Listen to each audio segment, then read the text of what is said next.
My name is Sharon Pierce. I am representing Grace United Church. Today's reading is from Judges chapters 10 to 13. I will be reading from the NIV version of the Bible. After the time of Abika, a man of Issachar named Tobiah son of Puna, the son of Doda, rose to save Israel. He lived in Shammah in the country of Ephraim. He led Israel 23 years, then he died and was buried in Shammah. He was followed by Jair of the Gilead and led Israel 22 years. He had 30 sons who rode 30 donkeys. They controlled 30 towns in Gilead, which to this day are called Havajah. When Jair died, he was buried in Kamon. Again, the Israelites did evil in the eyes of the Lord. They served the Baals and the Ashwin and the gods of Ammon, the god of Sinon, the god of Moab, the gods of Ammonites, and the gods of the Philistines. And because the Israelites forsook the Lord and no longer served him, he became angry with them. He sold them into the hands of the Philistines and the Ammonites, who that year shattered and crushed them. For 18 years they oppressed all the Israelites on the east side of the Jordan in Gilead, the land of the Amorites. The Ammonites also crossed the Jordan to fight against Judah, Benjamin, and Ephraim. Israel was in great distress. Then the Israelites cried out to the Lord, "We have sinned against you for forsaking our God and serving the Baals." The Lord replied, "When the Egyptians and the Amorites and the Philistines, the Canaanites and Elkonites, and the Mennonites oppressed you, and you cried to me for help, and I did not save you from their hands. But you have forsaken me and served other gods, so I will no longer save you. Go and cry out to the gods you have chosen. Let them save you when you are in trouble." But the Israelites said to the Lord, "We have sinned. Do with us whatever you think best, but please rescue us now." Then they got rid of the foreign gods among them and served the Lord, and he could bear Israel misery no longer. When the Amorites were called to arms and camped in Gilead, the Israelites assembled and camped at Mizpah. The leaders of the people of Gilead said to each other, "Whoever will take the lead in attacking the Amorites will be head over all who lived in Gilead." Jephthah in Gilead was a mighty warrior. His father of Gilead was his mother, was a prostitute. Gilead's wife also bore him sons. And when they were growing up, they drove Gad away. "You are not going to get any inheritance in our family," they said, "because you are the son of another woman." So Jephthah fled from his brothers and settled in the land of Tobiah, where a gang of scoundrels gathered around him and followed him. Sometime later, when the Ammonites were fighting against Israel, the elders of Gilead went to get Jephthah from the land of Tobiah.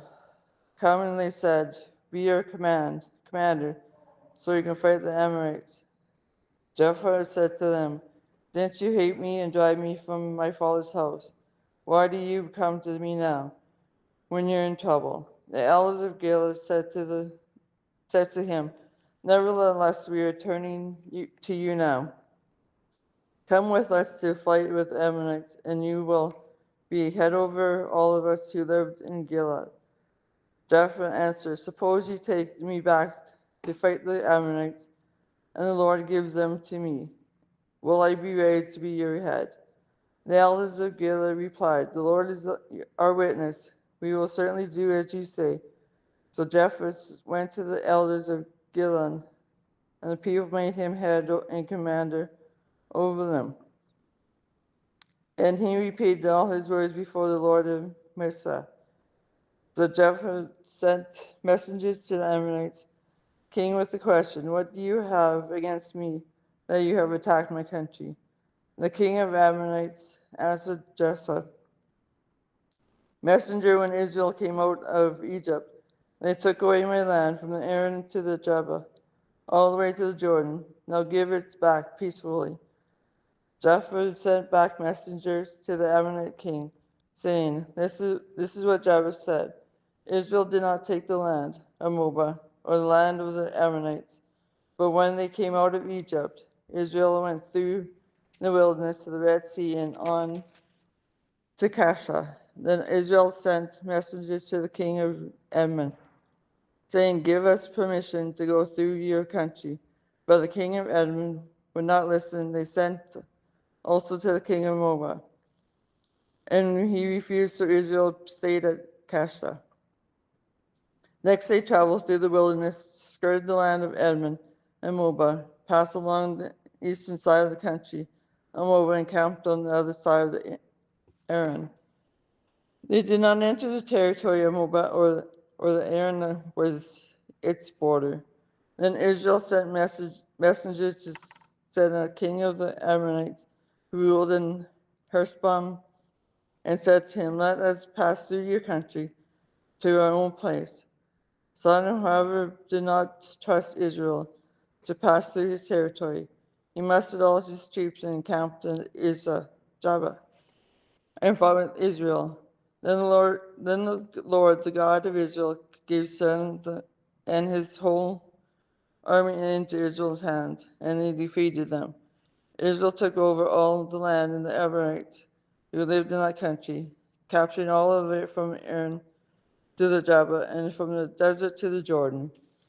Now, since the Lord, the God of Israel, has driven the Ammonites out before his people, Israel was right.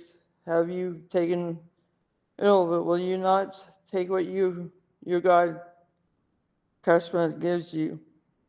Likewise, whatever the Lord our God has given us, we will possess. Are you any better than Balak's son, or Zepah, king of Moab? Did you ever quarrel with Israel or fight with them?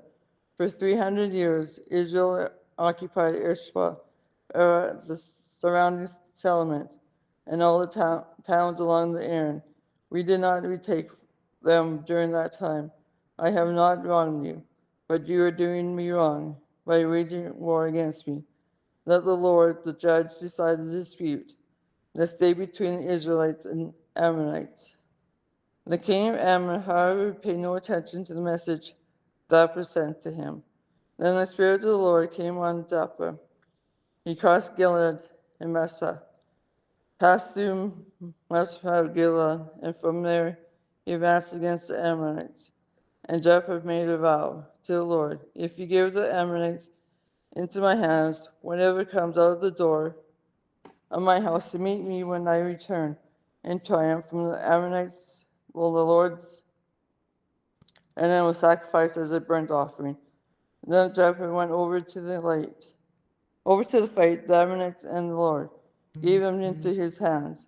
He devastated 20 towns from Aaron to the victory, sitting there as far as Abraham, lest Israel subdue Ammon. When Jephthah returned to his house, Amasa, who should come out to meet him, but his daughters danced into the sound of the tumult. She was an only child. Except for her, he had neither son nor daughter. When he saw her, he tore his clothes and cried, Oh no, my daughter, you have brought me down. I am devastated. I have made a vow to the Lord that I cannot break. My father, she replied, You have given your word to the Lord. Do to me just as you promised. Now that the Lord has avenged you and your enemies, the Ammonites, but grant me this one request. She said, Give me 2 months to roam in the hills and weep with my friends, because I will never remarry. You may go, and he said, and he will let you go for 2 months. She and her friends went into the hills and wept because she would never marry. And in 2 months she returned to her father, and he did to her as he had vowed. And she was a virgin from the countries of Israelite tradition, and that each year the young women of Israel go out for 4 days to commemorate the daughters of Jesse and Gilead. The Ephraimites' forces were called out, and they crossed over to Zappa. They said to Zappa, "Where did you go to fight the Ammonites without calling us to go with you? We're going to burn down your house over your head." Zappa answered, I and my people were engaged in a great struggle with the Ammonites, and although I called, you didn't save me out of their hands. When I saw that you wouldn't help, I took my life in my hands and crossed over to fight the Ammonites. And the Lord gave me the victory over them. Now when you have come up today to fight me, Zappa then called together the men of Gilead and fought against Ephraim. The Gileadites struck them down because the Amorites had said, "You Gilead were a renegade from Ephraim and Manasseh." The Gileadites captured the fords of the Jordan leading to Ephraim. And whenever a survivor Ephraim said, "Let me cross over," the men of Gilead asked him, "Are you an Ephraim?" He replied, "No." They said, "All right," said Zebra. If he said Zephleth because he could not pronounce the word correctly. They seized him and killed him at the fords of the Jordan. 42,000 Ephraimites were killed at that time. Zephyr led Israel 6 years. Then Zephyr the Gileadites died and was buried in the town of Gilead. After him, Zephyr in Bethlehem led Israel. He had 30 sons and 30 daughters.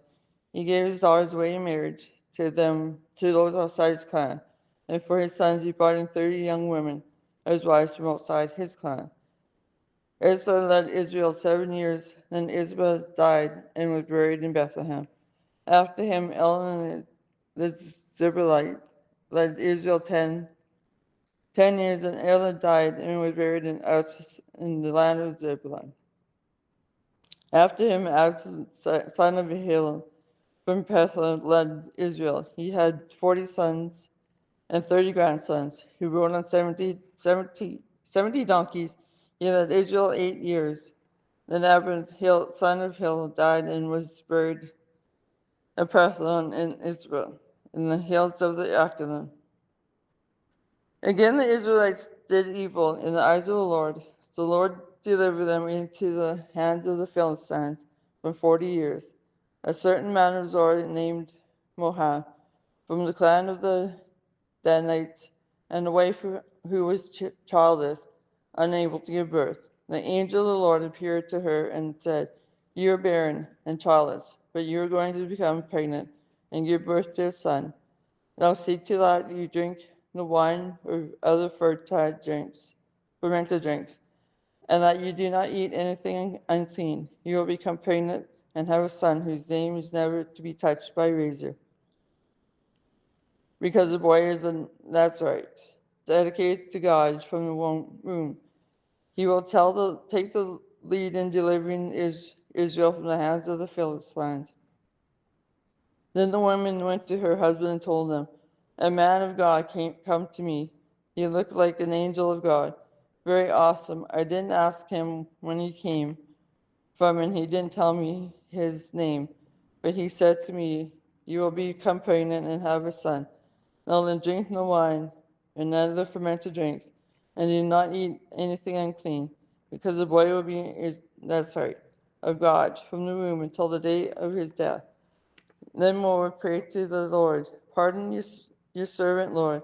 I beg you to let the man of God you sent to us again to teach us how to bring up the boy who is to be born." God heard Moab, and the angels of God came again to the woman while she was out in the field. But her husband Samuel was not with her. The woman hurried to tell her husband, "He's here, the man who appeared to me the other day." Moab got up and followed his wife. When he came to the man, he said, "Are you the man who talked to my wife?" "I am," he said. So Moab asked him, "When your words are fulfilled, what is to be the ruler that governs the body, life, and work?" The angel of the Lord answered, "Your wife must do all that I have told her. She must not eat anything that comes from the grapevine, nor drink any wine or other fermented drinks. nor eat anything unclean. She must do everything I have commanded her. Manoah said to the angels of the Lord, we would like you to stay until we prepare a young goat for you. And the angel of the Lord replied, even though you detain me, I will not eat any of your food. But if you prepare a burnt offering, offer it to the Lord. Manoah did not realize that it was the angel of the Lord. Then Manoah inquired of the angel of the Lord, what is your name, so that you may honor, honor you whenever your word comes true? He replied, what do you ask my name? It is beyond understanding. Then Manoah took a young goat, together with the grain offering, and sacrificed it on the rock to the Lord. And the Lord did an amazing thing. While Manoah and his wife watched, as the flame blazed up in the altar toward heaven, and the angels of the Lord ascended into the flame.